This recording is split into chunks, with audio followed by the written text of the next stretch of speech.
সূর্য মামাকে দিয়ে শুরু করছি আজকের ভিডিও। আসসালামু আলাইকুম, আমি বাবলি লাইফস্টাইল ব্লগ থেকে বাবলি। আজ আপনাদের সাথে আমি সেন্ট মার্টিন দ্বীপের সৌন্দর্য নিয়ে কথা বলবো। দেখতেই পাচ্ছেন সেন্ট মার্টিন দ্বীপের পানি কি স্বচ্ছ, কি নীল, কি সুন্দর, যা বলে বোঝানোর মতো না। সকালে শীতল ঠান্ডা আবহাওয়া, সাথে ছিল এই উত্তাল সমুদ্রের গর্জন, যেন আমার মন আরও শীতল হয়ে গেছে। এই মনোমুগ্ধকর পরিবেশে দেখতেই পাচ্ছেন আপনারা, কেউ সাইক্লিং করছে, কেউ বা হাঁটাহাঁটি করছে, কেউ বা পানির সাথে নিজেকে যেন মিলিয়ে নিচ্ছে। সকালে সুন্দর এই পরিবেশে হাঁটতে কার নাই বা ভালো লাগবে। আপনারা নিজে দেখে বুঝতে পারছেন কেমন লাগছে ভিডিওতে।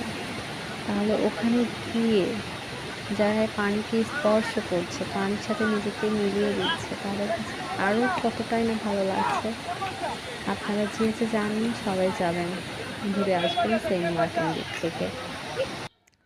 সেন্ট মার্টিনের এই নীল স্বচ্ছ পানি দেখতেই পাচ্ছেন, আমার পাটা অবধি দেখা যাচ্ছে, এত সুন্দর পানি। আর সেন্ট মার্টিন দ্বীপের প্রবাল দ্বীপের কথা তো বলাই যাবে না। প্রবাল দ্বীপের এত সুন্দর প্রবাল, এই যে দেখতেই পাচ্ছেন আমি প্রবালের উপরেই কিন্তু হাঁটছি। এই প্রবাল পাথরগুলো যেন কেউ মনে হচ্ছে ইট বালু দিয়ে বানিয়ে রেখে এসেছে, তবে না, এটা প্রকৃতির নিজ নিয়মে তৈরি এত সুন্দর করে, মানে বলার বাহিরে, আপনারা দেখলেই বুঝতে পারবেন। এই তো দেখতেই পাচ্ছেন, পানি দেখে যেন নিজেকে আর ধরে রাখতে পারছি না, পানির ভেতরেই মনে হচ্ছে চলে যায়। এত সুন্দর পানি কার না যেতে ইচ্ছে করবে। দেখতেই পাচ্ছেন এই যে প্রবালে হাঁটাহাঁটি করছি, প্রবালের সৌন্দর্য আলাদা। তবে হ্যাঁ, এখানে খুব সাবধানতা অবলম্বন করে হাঁটতে হবে। একটু এদিক থেকে ওদিক হলেই পায়ে ব্যথা লাগতে পারে। প্রবালগুলো যেন তার নিজ নিজ সৌন্দর্য প্রকৃতির সাথে মিলিয়ে প্রকৃতিকে আরও সুন্দর করে তুলেছে।